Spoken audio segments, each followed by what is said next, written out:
ప్రజలారా, మా YouTube channel, నా పేరు రాజు. వైఎస్ వివేకానంద రెడ్డి గారి హత్య జరిగి ఇప్పటికి ఇంచుమించు 7 సంవత్సరాలు కావస్తుంది. కానీ వైఎస్ వివేకానంద రెడ్డి గారిని జగన్మోహన్ రెడ్డి గారు సీఎంగా ఉన్నప్పుడు హత్య జరిగింది. అతన్ని ఫస్ట్ గుండెపోటు అని, తర్వాత గొడ్డలిపోటు అని అందరికీ తెలిసిన విషయమే. ఇప్పటికీ జగన్మోహన్ రెడ్డి గారు అప్పుడు సిబిఐ ఎంక్వైరీ ఏమంటే ఎందుకు సిబిఐ ఎంక్వైరీ నేను తేలుస్తా అని చెప్పాడు. తర్వాత జగన్మోహన్ రెడ్డి గారు అంతకులను దగ్గర పెట్టుకొని ఎలా సునీత గారిని, శర్మిల గారిని, విజయమ్మ గారిని ఎలా ఇబ్బందులు పెట్టారో మనకందరికీ తెలుసు. కానీ వైఎస్ వివేకానంద రెడ్డి గారు కోరిక, ఆయన బాధ్యత చూస్తే చాలా మంచి వ్యక్తి.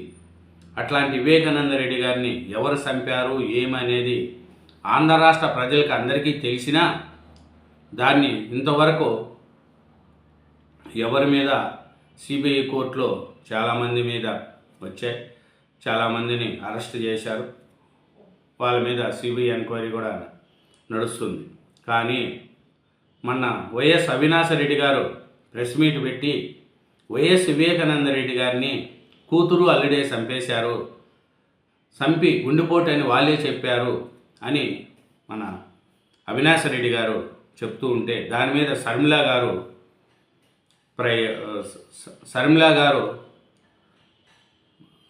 వైఎస్ అవినాష్ రెడ్డి గారు చేసిన వ్యాఖ్యల మీద స్పందిస్తూ, జగన్ నీ మనశ్శాంతిని అడుగు, సునీత బాధ్యతరాలా కాదా, అన్న అనే పదానికి జగన్ కళంకలం తెచ్చాడు అని శర్మిల గారు అంటున్నారు.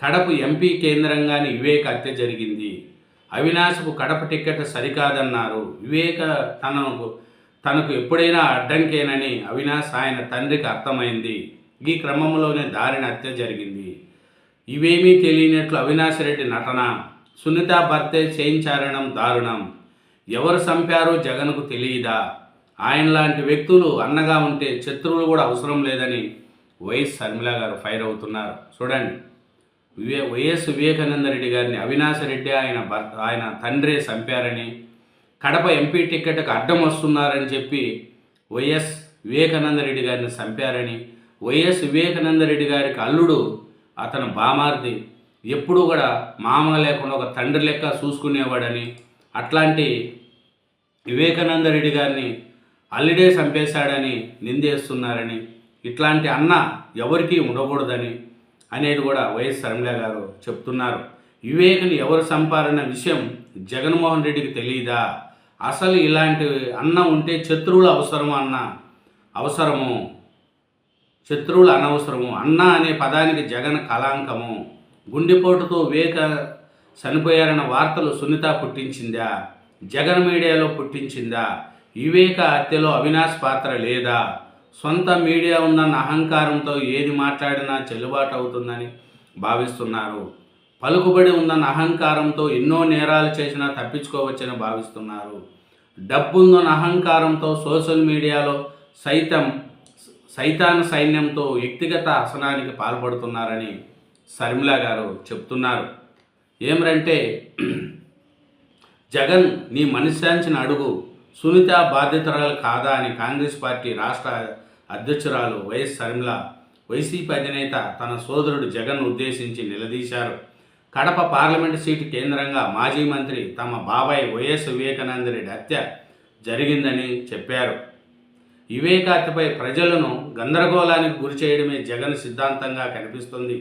వివేక హత్య ముమ్మాటికి కడప ఎంపీ సీటు కేంద్రంగానే జరిగిందని, చిన్నాని ఈ విషయంపైన నా వద్దకు వచ్చి 2 గంటల పాటు చర్చించారు.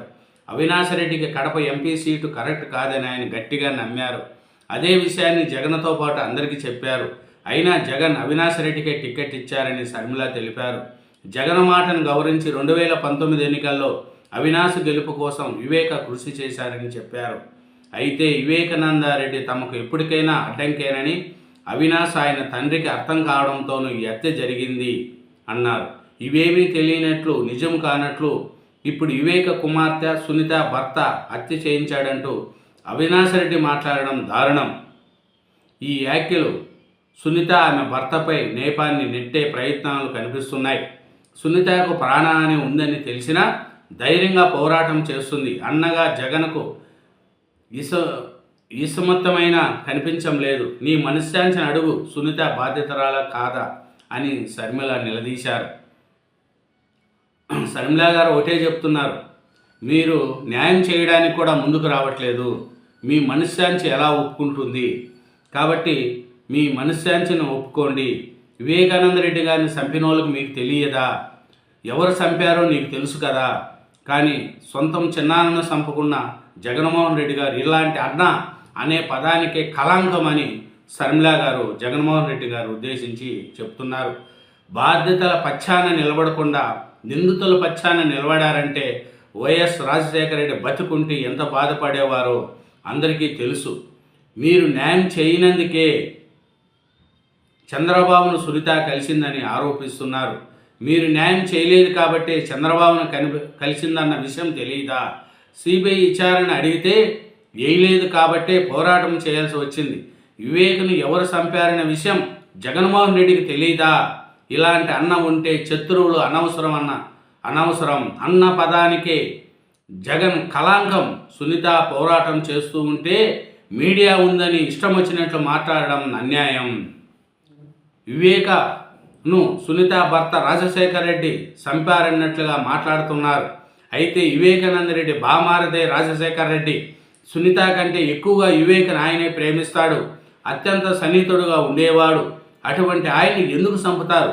వివేకకు కొడుకు లేని లోటును రాజశేఖర రెడ్డి తీర్చారు. అవినాష్ను దోషిగా చూపిస్తే తనను వదిలేసి బీజేపీలోకి వెళ్ళిపోతాడని జగన్ చెప్పారు. సిబిఐ విచారణ వేగవంతం చేయాలని సునీత ఎంతో ప్రాధాయపడింది. జగన్ ఒప్పుకోకపోవడంతో విభేదించి పోరాటం మొదలుపెట్టింది. వివేక గుండెపోటుతో చనిపోయారన్న థియరీని సృష్టించింది సునీత అంటూ అవినాష్ మాట్లాడుతున్నారు. కానీ వాస్తవానికి వివేక చనిపోయిన రోజు సునీత హైదరాబాద్లో ఉన్నారు. అదే రోజు ఉదయం 7 గంటల నుంచి గుండెపోటుతో చనిపోయినట్లు జగన్ మీడియాలో ప్రసారం చేశారు. మేమంతా అప్పుడు హైదరాబాద్లో ఉన్నాం. ఆ వార్త విని షాక్ గురయ్యాం. జగన్ సొంత ఛానల్లో గుండెపోటుతో చనిపోయినట్లు చూపించారు. లోకల్ న్యూస్ ఇచ్చే అవకాశం ఇక్కడే ఉన్న అవినాష్కు ఉంటుందా? హైదరాబాదులో ఉన్న సునీతకు ఉంటుందా? రక్తమడుగులో పడి ఉన్న వివేకానంద రెడ్డిని చూసిన ఎవరైనా గుండెపోటు కాదని అర్థమవుతుంది. ఇదే స్థానికంగా ఉన్న అవినాష్ రెడ్డి ప్రభావితం చేసినట్లు కదా. అప్పట్లో గుండెపోటు అని ప్రచారం చేసిన దానిపై ఆ మీడియాను నడుపుతున్న భారతీరెడ్డి కానీ జగన్ కానీ ఇప్పటి వరకు ఎందుకు సమాధానం చెప్పలేదు అని వైఎస్ షర్మిల జగన్మోహన్ రెడ్డి గారిని నిలదీస్తున్నారు. జగన్, నీ మనశ్శాంతిని అడుగు, సునీత బాధ్యతరాలా కాదా? అన్న అనే పదానికే జగన్ కళంకం అనేది కూడా వైఎస్ షర్మిల గారు నిలదీస్తున్నారు. సాక్షిలో 7 గంటల నుంచి వివేకానంద రెడ్డి గారు గుండెపోటుతో చనిపోయారని చూపించి తర్వాత గొడ్డెలిపోటుతో చేశారు. గొడ్డెలతో ఎవరు చంపారు ఏమనేది జగన్మోహన్ రెడ్డి గారికి అన్నీ తెలుసని, అవినాష్ రెడ్డి గారు బీజేపీలో వెళ్ళిపోతారనే భయంతో అది బయట పెట్టలేకుండారనేది కూడా వైఎస్ షర్మిల గారు తన అన్న అయిన జగన్ను, ఇట్లాంటి అన్న ఉన్నా కూడా శత్రువులు అవసరం లేదు, ఇట్లాంటి అన్నలు ఎవరికి ఉండకూడదు అని వైఎస్ షర్మిల గారు జగన్మోహన్ రెడ్డి గారిని నిలదీస్తున్నారు. Thank you very much. Channel subscribe చేయండి, వీడియోను లైక్ చేయండి.